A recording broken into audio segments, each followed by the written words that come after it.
Hello everyone, today you have joined the DT CREATIVELK YouTube channel. How to add a signature line in Word. If you find this useful, then please consider subscribing and liking the video.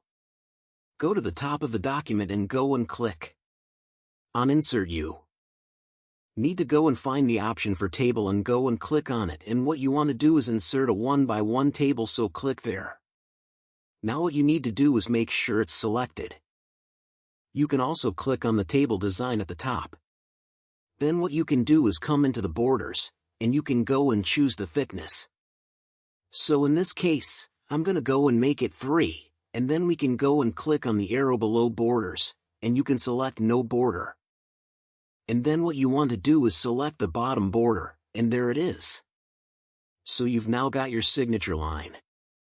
You can adjust the length of it by using the square over to the right like so. And then to go and get another of these, all you need to do is go and press them across in the top left to go and highlight it.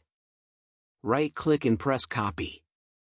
Then you can just go and place your cursor below it by double-clicking, and you can then go to and right. Make, and we can go and press paste like so, and then you can position it where you want to. For example, just next to it or somewhere else. When it comes to printing it, the gray dashed line won't be included.